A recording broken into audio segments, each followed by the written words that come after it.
बिस्मिल्लाहिर्रहमानिर्रहीम। मेरे दोस्तों बुजुर्गों भरावां मेरे तरफों सब नूं अस्सलाम वालेकुम। माशाअल्लाह जी अज जुमेरात है ते 15 तरीक है ते अज फिर असी जड़ा ना मंडी सबज मंडी क्योंकि पहले आई दी सबज मंडी आके जड़ा ना पहले रेट पूछे दा ते अज भी इन्नी आवाम नहीं हैगी, बिल्कुल घट हैगी जुमेरात। हालांकि जुमेरात नूं बड़ी हुंदी आवाम, लेकिन घट है, पता नहीं की गल मसला हो गया क्योंकि आवाम बड़ी घट आ रही। तो इंशाअल्लाह अल्लाह खैर करे, अगे जावांगे रेट पूछांगे क्योंकि अज भी कुछ चीज़ा चढ़िया कुछ चीज़ा थले आ गई है, ठीक है ना। जिस तरीके मिसाल भिंडी कल 800 से अज 600 650 भिंडी आ सूँ दसांगे भी इन्होंने चीज़ों के उत्ते गया। तो बस इस टाइम जो नींबू नहीं आखर आते, नींबू बहुत महंगा है, ठीक है ना। किया करो लाइक सबसक्राइब कर दिता करो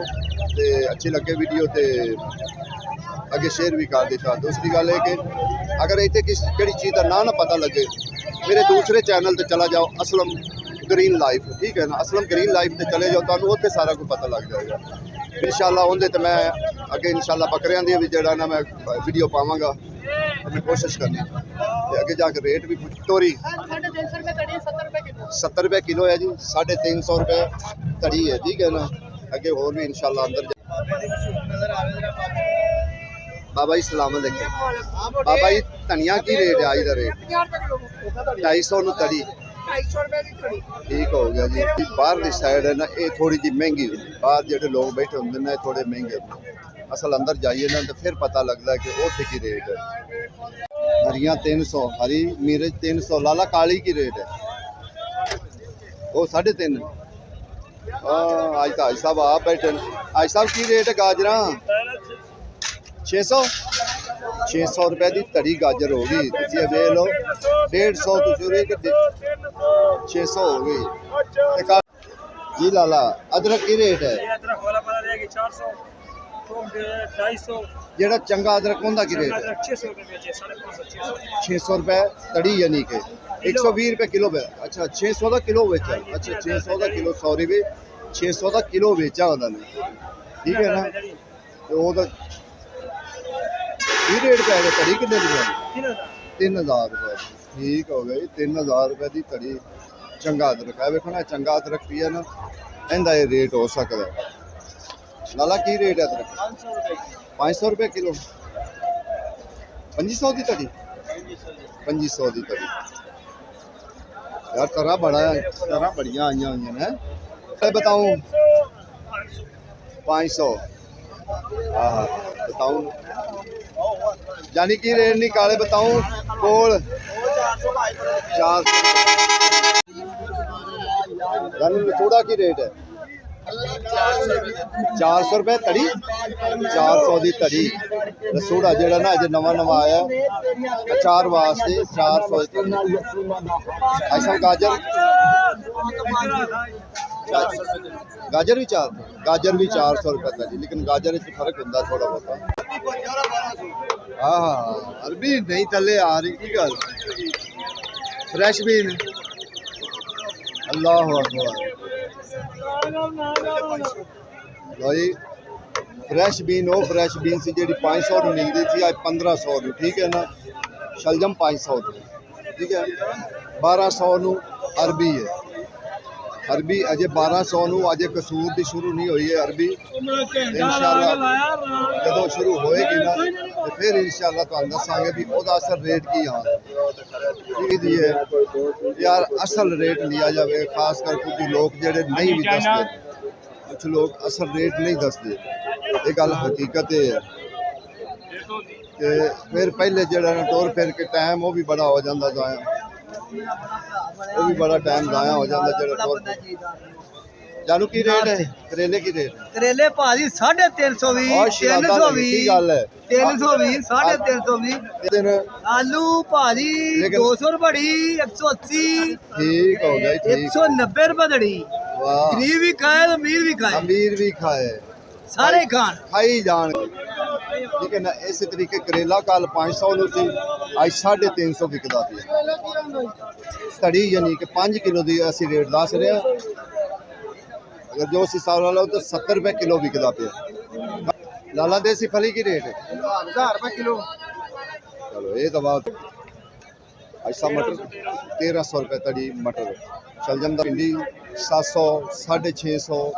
ये भिंडी का अज का रेट जो है ना वो रेट आया। बाबा की हाल है? ठीक है।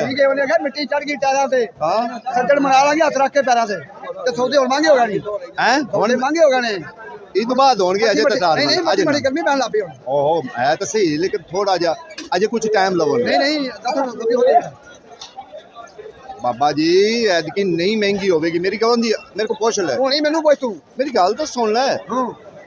ऐदकी जिमीदारा ने सब्जियां वाधू लाइयां कणकां घट गई जो मर्जियां लगियां ने सब्जी महंगी होनी जाके दा पापा थोड़ी ईद ते पाम हैं ईद तो बाद चलो ये गल पक्की महंगी हो गई नहीं सर हां पानी है लाला नींबू की रेट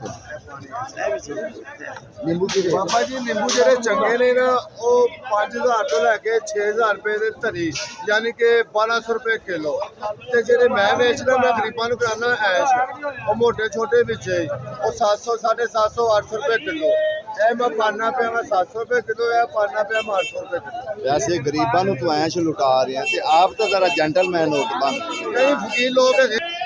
तकरीबन कोशिश करी दी घीए का जो रेट है घीया 100 150 चंगा घीया जो सुथरा घीया उनका रेट है। खीरे का रेट अज तक खीरे का रेट 200 रुपया 150 जो माड़ा खीरा है उनका 150 रुपया जो चंगा खीरा है उनका 200 रुपया घड़ी है खीरे का। अगे सलाद पता जोड़ा ना वो बिल्कुल उस नॉर्मल रेट से तुरे मैं किता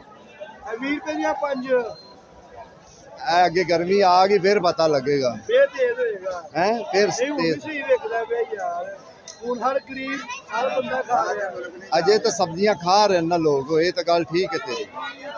ये तो गल बजा है ये असी इतने आते होंगे असल इतने घीए का गाढ़ इतने होंगे जो असल घीया होंगे ना वो इतने ही होंगे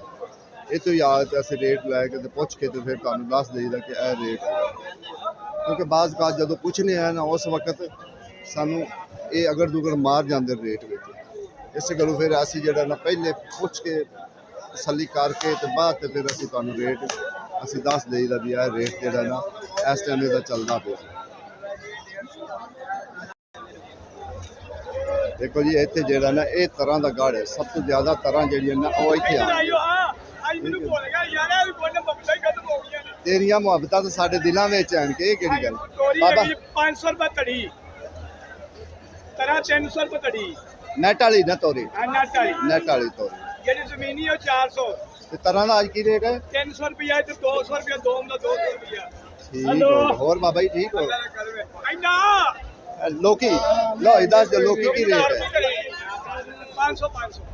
लोकी भी 500 वैसे बाबा घिया है 200 150 ते लोकी क्यों है इन्नी महंगी ਲੋਕੀ ਹੋਇਆ ਨਾ है तो कोई गल नहीं होए तुहानू जेड़ा ना प्याज वाली साइड तो ले आइए कि प्याज का भी पता करिए बड़े दिन हो गए प्याज जो ना प्याज असी आया नू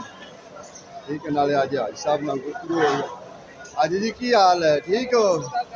हाजी साहब और सुनाओ ठीक हो खुश हो हाजी साहब आजकल की हिसाब किताब चल रहा है जरा आवाम नू जरा दस दो ना प्याज पंजाब का शुरू होया है अच्छा। अल्लाह खैर सल्ला पंजाब आवाम दी मौजा ने रेट भी दस दो ना रेट 1000 रुपए मार 25 रुपए किलो 26 रुपए किलो 27 रुपए किलो ए जेड़ा निकलदा पे 10 रुपए किलो क्या बात वो जेड़ा वो 35 36 रुपए किलो जेड़ा अच्छा वाला देसी प्याज हां जी ठीक हो एंड की इंजी काम चलेगा आज यार बकरियां च पेगा वीआईपी ਹਾਂਜੀ ਥੋੜਾ ਕਦੋਂ ਮੈਂ ਹੀ ਪਕਾਏ ਜਾਣਗੇ ਪਿਆਜ਼ ये तो बकरा ही थोड़ी पता लगेगा उस तो बाद पता लगेगा नहीं हाले फसल तो फसल है क्योंकि पंजाब की फसल भी है उधरों बलोचिस्तान वाला रोग शुरू हो गया है स्वात वाला दरगई वाले प्याज नहीं कम पतना हैगा ਉੱਥੇ ਹੀ ਚਲੋ ਅੱਲਾ ਕਰੇ हाँ ਇਹ है कि अगर साडी गवर्नमेंट गौर करे ਇਹਦੇ ਤੇ ਇਹਨੂੰ ਬਾਹਰ ਕਿਤੇ ਕਿਸੇ ਮੁਲਕ ਨੂੰ ਸਪਲਾਈ ਦੇਵੇ ਇਹਦੀ ਸਾਰੇ ਮੁਲਕ ਨੂੰ ਜ਼ਰੇ ਮੁਬਾਦਲਾ ਆਏ ਆਪ ਬਾਹਰੋਂ ਲੈ ਸਕਦੇ ਨੇ ਤੇ ਆਪ ਵੀ ਬਾਹਰ ਦੇਣ ਅੱਜ ਸਵੇ ਇਸ ਆਵਾਮ ਨੂੰ ਕਿਉਂ ਮਾਰੋ ਜੇ ਫੇਰ ਉੱਥੇ ਕੰਮ ਆ नहीं नहीं ना जिमीदार का इस्तेमाल हो रहा है ना ਬੜੀ ਰਾਜੀ ਰਹਿੰਦੀ ਮਹਿੰਗੇ ਦੇ ਵਾਮ ਰਾਜੀ ਰਹਿੰਦੀ जिमीदार का तो इस्तेमाल हो रहा है ना ਇਹ ਗੱਲ ਹੈ ਇਹ 25 30 ਹਜ਼ਾਰ ਰੁਪਏ ਕਿਲੋ ਲੈ ਕੇ ਉਹਨਾਂ ਨੇ ਬੀ ਲਾਇਆ ਹੈ ਜਦੋਂ ਉਹਨਾਂ ਦਾ ਜ਼ਿਮੀਦਾਰਾ ਹੀ ਨਹੀਂ ਪੂਰਾ ਹੋਏਗਾ ਤਾਂ ਕੀ ਕਰਨਗੇ ਮਜਬੂਰੀ ਦਾ ਤਹਿਤ ਹੋ ਵੇਚਣ ਕਿਉਂਕਿ ਇਹਨੂੰ ਰੱਖਣਗੇ ਤੇ ਇਹ ਹਾਲ ਹੋ ਜਾਏਗਾ ਬਾਅਦ ਠੀਕ ਹੈ ਸਰ ਹਾਂਜੀ ਖਰਾਬ ਵੀ ਤਾਂ ਹੋ ਸਕਦਾ ਨਾ ਜੀ ਨਾਲੇ ਭਾਜੀ ਸਾਡੇ ਲੋਕ ਜਿਹੜੇ ਸਾਡੇ ਸੁਣਨ ਵਾਲੇ ਨੇ ਉਹਨਾਂ ਨੂੰ ਮੁਬਾਰਕ ਹੋ ਕੇ ਪਾਕਿਸਤਾਨ ਅਲਹਮਦੁਲਿਲਾ ਮਾਲਕ ਨੇ ਫਤਹ ਦਿੱਤੀ ਮਾਲਕ ਨੇ ਪਤਾ ਦਿੱਤੀ ਇਹਨੇ ਉਹਨੂੰ ਵੀ ਹੁਣ ਸਾਡੀ ਪਾਕ ਫੌਜ ਨੂੰ ਵੀ ਮੁਬਾਰਕ ਜੀ ਸਭ ਤੋਂ ਪਹਿਲੇ ਅਸੀਂ ਆਪਣੇ ਚੀਫ ਆਫ ਆਰਮੀ ਨੂੰ ਵੀ ਸਲਾਮ ਕਰਦੇ ਹਾਂ ਜਿਨ੍ਹਾਂ ਦੀ ਸਵੇਰੇ ਸਾਇਆ ਇਹ ਅਨਾਇਤ ਸ਼ਫਕਤ ਹੋਈ ਸਾਡੇ ਮੁਲਕ ਤੇ ਅੱਲਾ ਨੇ ਮਿਹਰਬਾਨੀ ਕੀਤੀ ਇਸਲਾਮ ਦੀ ਫਤਹ ਹੋਈ ਬਿਲਕੁਲ ਜੀ ਬਿਲਕੁਲ ਇਹਦੇ ਉਹਨੂੰ ਕੋਈ ਵੀ ਸ਼ੱਕ ਚਾਹੀਦਾ ਕਿ ਇਹ ਜੰਗਾਂ ਦਾ ਕੋਈ ਹੱਲ ਨਹੀਂ ਹੈਗਾ ਸਹੀ ਗੱਲ ਮਿਲ ਬਹਿ ਕੇ ਇਹਨੂੰ ਹੱਲ ਕਰਨ ਮੁਫਤੀ ਨੂੰ ਵੀ ਚਾਹੀਦਾ ਕਿ ਆਵੇ ਜਿਹੜਾ ਨਾਮ ਮਿਲ ਬੈਕ ਪਵੇ ਫਿਰ ਨਾਲ ਇਹਨੇ ਕਰਨਾ ਹੀ ਉਹਨੂੰ ਚਾਹੀਦਾ ਵੀ ਚਾਹੀਦਾ ਕਿ ਇਨਸਾਨੀਅਤ ਦੀ ਫਲਾਹ ਵਾਸਤੇ ਸੋਚੇ ਬਣੀ ਨੂੰ ਇਨਸਾਨ ਹੋਏਗਾ ਤਾਂ ਉਹਦੇ ਤੇ ਹੁਕਮਰਾਨੀ ਕਰ ਸਕਣਗੇ ਨਾ ਜੇਕਰ ਅਸੀਂ ਨਾ ਰਹੇ ਤੇ ਕਿਹਦੇ ਤੇ ਹੁਕਮਰਾਨੀ ਕਰਨਗੇ ਬਾਕੀ ਇਨਸ਼ਾਅੱਲਾ ਅੱਲਾਹ ਸੋਹਣੇ ਦੇ ਹੁਕਮ ਨਾਲ ਮਾਲਕ ਦੇ ਹੁਕਮ ਨਾਲ ਜਿੰਨਾ ਤੱਕ ਸਾਡੀ ਪਾਕ ਫੌਜ ਹੈ ਨਾ ਉਹਨਾਂ ਤੱਕ ਅਲਹਮਦੁਲਿਲਾ ਸੁੱਖ ਦੀ ਨੀਂਦਰ ਸਮੀਏ ਅਸੀਂ ਉਹਨਾਂ ਦੇ ਨਾਲ ਨਿਸ਼ਾਨਾ ਬਿਸ਼ਾਨਾ ਕਰੇ ਬਿਲਕੁਲ ਕਿਤੇ ਕਰੇ ਸਾਡੇ ਬਿਲਕੁਲ ਮੇਰੇ ਮੁਲਕ ਨੂੰ ਕਿਤੇ ਮੇਰੇ ਖੂਨ ਦੀ ਲੂਟ ਪਵੇ ਤੇ ਅਸੀਂ ਹਾਜ਼ਰ ਮਾਸ਼ਾਅੱਲਾ ਜੀ ਇਹ ਦੇਖੋ ਨਾ ਇਹ ਹੈ ਵੱਡਿਆਂ ਦਾ ਜਜ਼ਬਾ ਠੀਕ ਹੈ ਨਾ ਇਨਸ਼ਾਅੱਲਾ ਅਸੀਂ ਤਾਂ ਆਪਣੀ ਪਾਕ ਫੌਜ ਦੇ ਨਾਲ ਸ਼ਾਨਾ ਬਿਸ਼ਾਨਾ ਚੱਲਣਾ ਹੈ ਇਨਸ਼ਾਅੱਲਾ ਅੱਲਾਹ ਦੇ ਹੁਕਮ ਨਾਲ ਦੇਖੋ ਜੀ ਇਹ ਜਿਹੜਾ ਨਾ ਇਹ ਤਕਰੀਬਨ ਪੈ ਜਾਂਦਾ ਹੈ ਪੌਣੇ 200 ਰੁਪਏ ਕਿਲੋ ਜਿਹੜਾ ਨਾ 35 ਰੁਪਏ ਕਿਲੋ ਜਿਹੜਾ ਨਾ ਪੈ ਜਾਂਦਾ ਹੈ ਰੇਟ ਇਹਦਾ 35 ਰੁਪਏ ਕਿਲੋ ਪੈਂਦਾ ਠੀਕ ਹੈ ਨਾ ਅਜੇ ਮੁਖਤਲਿਫ ਰੇਟ ਹੈ 150 ਦੀ ਵੀ ਹੈ 200 ਦੀ ਵੀ ਹੈ ਇਸੇ ਤਰੀਕੇ ਜਿਹੜਾ ਨਾ ਮੁਖਤਲਿਫ ਰੇਟ ਚੱਲ ਰਿਹਾ ਇਸ ਟਾਈਮ ਪਿਆਜ਼ ਦੇ ਕਿਉਂਕਿ ਪਿਆਜ਼ ਮਾਸ਼ਾਅੱਲਾ ਹੈ ਹੀ ਬੜਾ ਐਤਕੀ ਬੜਾ ਪਿਆਜ਼ ਹੈਗਾ ਵਾਧੂ ਪਿਆਜ਼ ਹੈਗਾ ਅਜੇ ਤਾਂ ਪੰਜਾਬ ਸ਼ੁਰੂ ਹੈ ਉਤੋਂ ਫਿਰ ਹੋਰ ਦੂਸਰੇ ਸ਼ੁਰੂ ਹੋ ਜਾਣ ਬਲੋਚਿਸਤਾਨ ਹੋ ਗਿਆ ਸ਼ੁਰੂ ਸਵਾਦ ਹੋ ਗਿਆ ਸ਼ੁਰੂ ਇਸੇ ਤਰੀਕੇ ਫਿਰ ਜਿਹੜਾ ਨਾ तो फिर सिंध शुरू हो जाएगा क्योंकि सिंध की 3-4 महीने पहले फसल आ जाती क्योंकि साड़ी तो कोशिश ये हुई होंगी कि हर बंदे को रेट पूछा जाए ठीक है ना जिस तरीके असी प्याज का रेट पूछते हैं इस तरीके इंशाल्लाह आलू का रेट भी पूछांगे